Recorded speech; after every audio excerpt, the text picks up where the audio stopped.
Nessuno si è escluso dalla società. L'invito del Papa nella giornata del migrante. Non possiamo restare indifferenti alla miseria, le parole del Santo Padre, che ha inaugurato il monumento dedicato agli angeli inconsapevoli. La società dei consumi ci rende indifferenti all'altro. A Rupinaro il vescovo ha invitato a considerare i migranti persone e a non escluderli dalla propria vita. Moneglia, nelle prossime settimane partiranno i lavori in corso Libero Longhi. Il comune completa il lastricato delle scalette gemelle sino ai bagni Letizia, a costo dell'opera 250.000 euro. Un ottimo pareggio per la Virtus Entella nella difficile trasferta contro il Benevento. 5 i punti conquistati dai biancocelesti nelle prime 3 trasferte stagionali e sabato si vola a Crotone. Buongiorno a tutti, ben ritrovati con la nostra informazione. Andiamo in apertura del nostro telegiornale sul sito di Vatican News per una notizia che è stata diffusa questa mattina. Papa Francesco ha istituito la Domenica della Parola di Dio. Sarà celebrata la terza domenica del tempo ordinario. Sarà un giorno da vivere in modo solenne per riscoprire il senso pasquale e salvifico della Parola di Dio, che spinge in modo sempre rinnovato ad uscire dall'individualismo per rinascere nella carità. La notizia appunto è stata diffusa con la lettera apostolica in forma di motu proprio Aperuit Illis, con cui il Papa ha stabilito che la terza domenica del tempo ordinario sia dedicata alla celebrazione, riflessione e divulgazione della parola di Dio. Il documento è stato pubblicato oggi, 30 settembre, nella memoria liturgica di San Girolamo, all'inizio del 1600° anniversario della morte del celebre traduttore della Bibbia in latino, che affermava: l'ignoranza delle scritture è ignoranza di Cristo. Approfondiremo ovviamente questo tema nel corso dei nostri prossimi appuntamenti con l'informazione. Ora facciamo un passo indietro e torniamo alla giornata mondiale del migrante e del rifugiato, in occasione della quale Papa Francesco ha celebrato la Santa Messa in piazza San Pietro, invitando i fedeli ad amare il prossimo, facendosi prossimi di tutti i viandanti abbandonati sulle nostre strade. Nessuno si è escluso dalla società, ha ripetuto Francesco all'Angelus prima di inaugurare il monumento al migrante. Celebrazione particolarmente vivace e colorata in piazza San Pietro. Il Papa afferma che tratto distintivo del Dio di Israele è la sollecitudine per i più vulnerabili, forestieri, orfani e vedove, e che anche a noi il Signore domanda di mettere in pratica la carità verso di loro senza lasciare fuori nessuno. Ma, afferma Francesco, è necessario anche riflettere sulle ingiustizie che generano esclusione. Il mondo odierno è ogni giorno più elitista e crudele con gli esclusi. Ma come cristiani non possiamo essere indifferenti di fronte al dramma delle vecchie e nuove povertà. Non possiamo rimanere insensibili, con il cuore anestetizzato di fronte alla miseria di tanti innocenti. Non possiamo non piangere, non possiamo non reagire. Chiediamo al Signore la grazia di piangere, quel pianto che converte il cuore davanti a questi peccati. Nessuno rimanga escluso dalla società, che sia un cittadino residente da molto tempo o un nuovo arrivato. All'Angelus, dal sagrato di piazza San Pietro, il Papa ribadisce il senso dell'Eucarestia appena celebrata in occasione della giornata mondiale del migrante e del rifugiato. Poi, dopo un lungo giro in papamobile, inaugura e benedice la scultura intitolata Angels and Words, realizzata dall'artista canadese Timothy Schmalz. Il tema di quest'opera rimanda alla lettera agli ebrei, in cui si legge: non dimenticate l'ospitalità, alcuni praticandola senza saperlo hanno accolto degli angeli. E Francesco dice il perché ha voluto quest'opera in mezzo alla piazza, centro del mondo e della cristianità. Ho voluto quest'opera artistica qui in piazza San Pietro affinché ricordi a tutti la sfida evangelica dell'accoglienza. A togliere il telo bianco che copre la statua in bronzo e argilla, una famiglia di camerunensi che il Papa abbraccia e saluta. Poi si avvicina, nota i migranti raffigurati provenienti da diversi contesti culturali e razziali e anche da diversi periodi storici. Sono messi vicini, stretti, spalla a spalla, in piedi su una zattera, coi volti segnati dal dramma della fuga. Al centro, appunto, le ali di un angelo, come a suggerire la presenza del sacro tra di loro. E la giornata del migrante e del rifugiato è stata celebrata anche nella nostra diocesi con la Santa Messa presieduta dal Vescovo nella chiesa parrocchiale di San Giacomo di Rupinaro a Chiavari. Monsignor Tanasini ha spiegato il significato del tema non solo migranti e ha invitato a non essere indifferenti all'altro. Il mondo in una messa, la giornata del migrante celebrata a Rupinaro ha coinvolto persone provenienti da varie parti del mondo. Il Vescovo ha proposto alcune riflessioni. La prima, vivere pensando solo a se stessi ci distacca dalle necessità del mondo. Ci fa pensare solo a noi stessi, ci fa dimenticare il senso della vita. Secondo, l'invito a non avere paura dell'altro. La paura ci toglie il senso del ragionamento, della riflessione, dello sguardo obiettivo.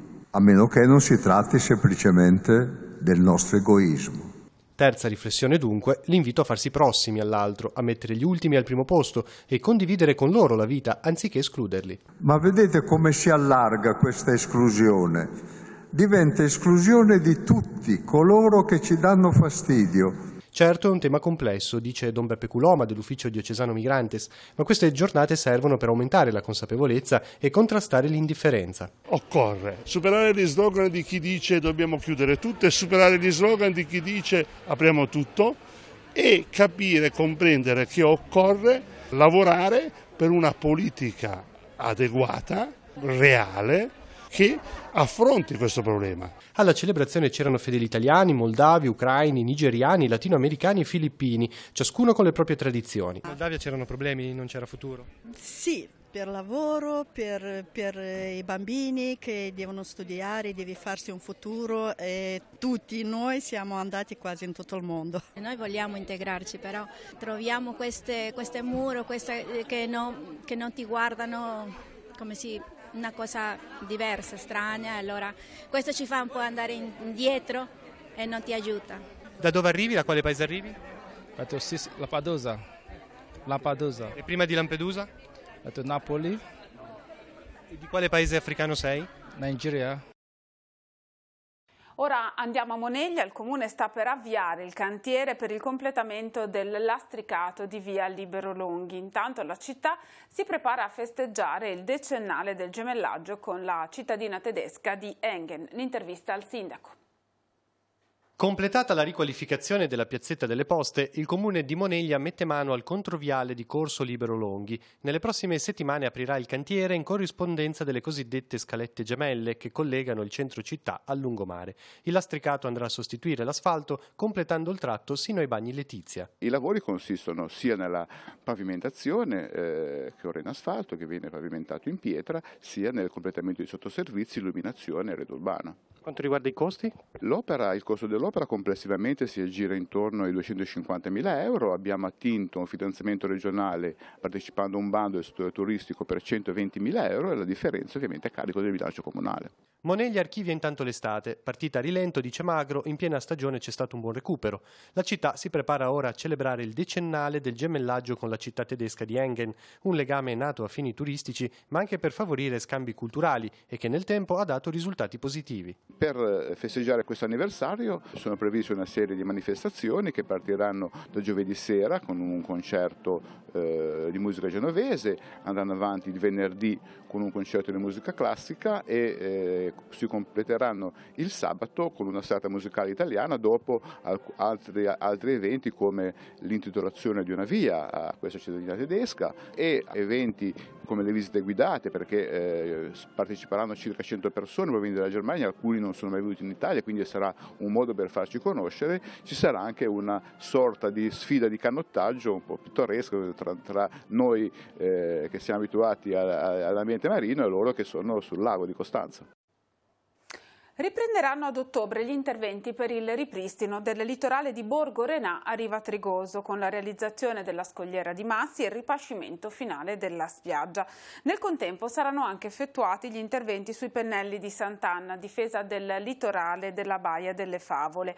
Entro la fine del prossimo mese gli uffici del Comune invieranno i progetti per l'ottenimento di ulteriori finanziamenti per il completamento degli interventi a Renà, il rifiorimento della diga del porto e l'ulteriore ulteriore consolidamento della diga di Portobello. La Regione ha inoltre stanziato 93.000 euro per la progettazione di altri interventi, tra i quali la prevenzione del dissesto, spiaggia Ottagono, il riempimento e il ripristino del muro di cinta della terrazza dell'ex convento dell'Annunziata, il consolidamento del muro del Belvedere della Baia del Silenzio in via dei Cappuccini e il consolidamento del muro di sostegno nell'area adiacente alla chiesa di San Nicolò.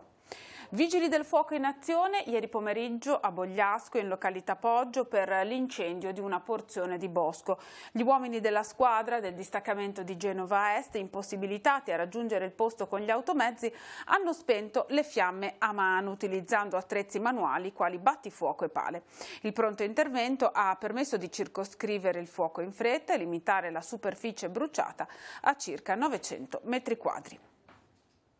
Scattano oggi alcune modifiche al servizio di ATP con l'anticipo degli orari di partenza di alcuni autobus in concomitanza con le modifiche agli orari delle scuole del territorio e anche con le modifiche apportate da Trenitalia. Vengono anticipate di 5 minuti la partenza della corsa della linea 2B da Chiavari alle 6:30, quella della linea 2 in partenza da Chiavari alle 7:45 e quella del servizio scolastico di San Salvatore che passa dalle 6:50 alle 6:40. Inoltre verrà ripristinata la corsa della linea 9 delle 14:10 da Chiavari a Rapallo, mentre la corsa della linea 97 da Zoaglia a Semorile delle 14:20 verrà anticipata di 5 minuti.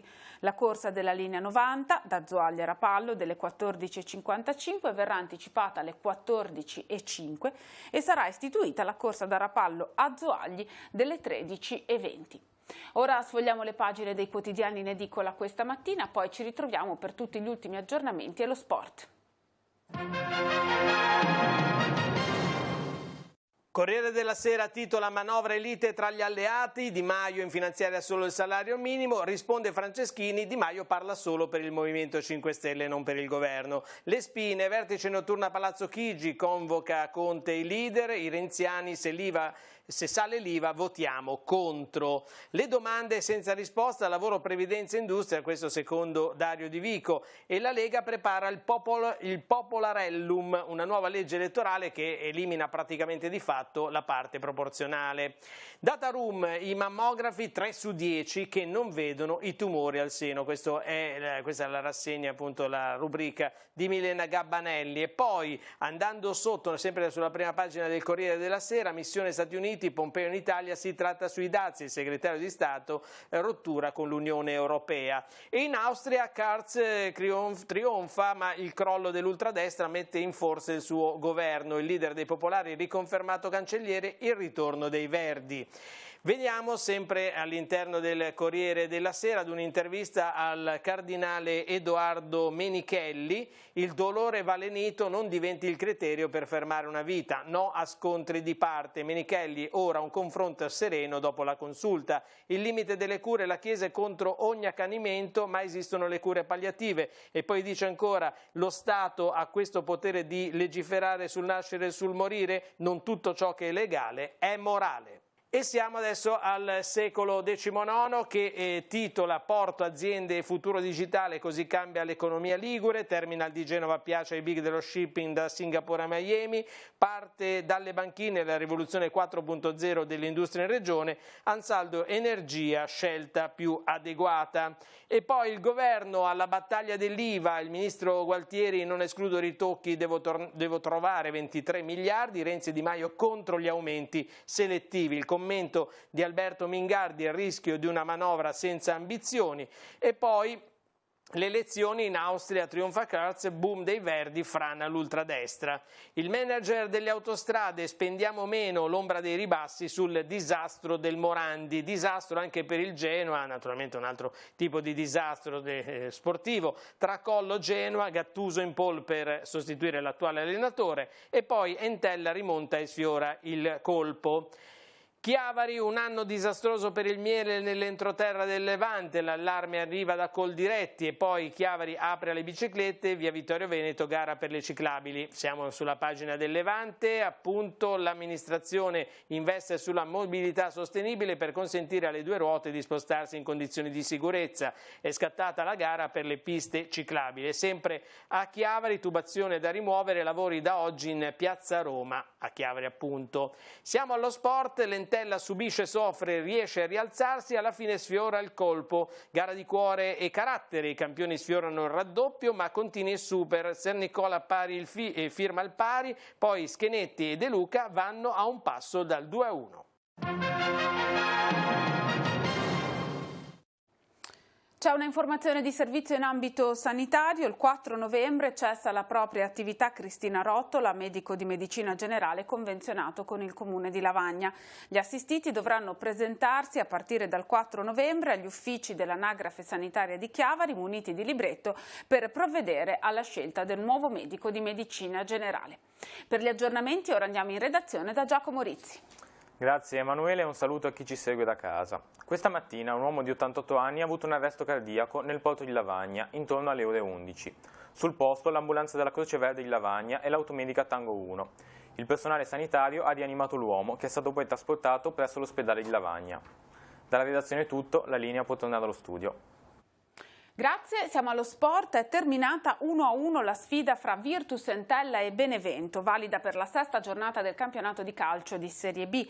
In casa dei campani i biancocelesti hanno subito gol nel primo tempo ma hanno saputo reagire conquistando il pareggio a pochi minuti dal fischio finale. Sabato un'altra trasferta, questa volta a Crotone.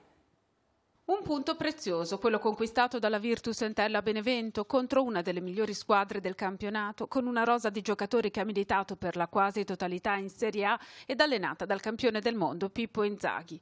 Noi siamo stati bravi a rimanere in partita, la verità è questa, siamo stati bravi a rimanere in partita fino alla fine e poi sai, in B capita tutto, capita un calcio di punizione, un'azione strana, un'azione importante, la puoi sempre pareggiare. Il nostro obiettivo era quello di rimanere in partita e poi tentare negli ultimi minuti di fare comunque quello che poi è riuscito. I padroni di casa hanno attaccato soprattutto nel primo tempo, il gol è arrivato al 20° con Kragl.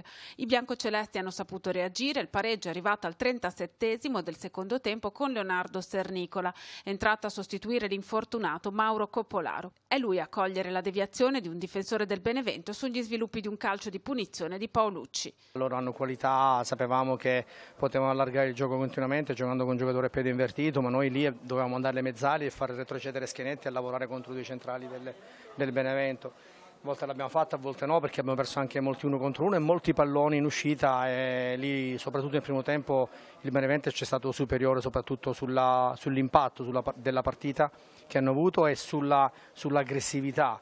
Lì noi abbiamo peccato un po'. Nel secondo tempo abbiamo rimesso un po' tutto a posto. È vero che il Benevento poteva raddoppiare, soprattutto in quell'occasione dove è stato bravissimo Nikita e i nostri difensori, ma è anche vero che noi siamo usciti 2 o 3 volte, la parata di Montipo su De Luca è un po' meglio, ma ci siamo alzati un pochettino. Per Sernicola, 22 anni, la prima rete in Serie B. Per la Virtus Entella 5 punti conquistati nelle prime 3 trasferte stagionali e ora arriva la sfida contro il Crotone sabato alle 15. Noi abbiamo avuto il merito di rimanere in partita e abbiamo lottato tutti insieme e siamo riusciti ad ottenere un grande punto che per noi è stato importantissimo. Il Benevento è una grandissima squadra in tutti i reparti, però l'abbiamo preparata bene in settimana grazie al mister e al lavoro di tutto lo staff che ci ha portato a questa partita, a giocarla nel migliore dei modi e bene così per il pareggio finale.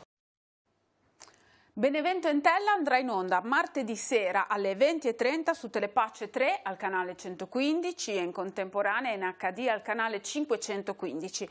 Mercoledì su Telepace 1 al canale 15 alle 23.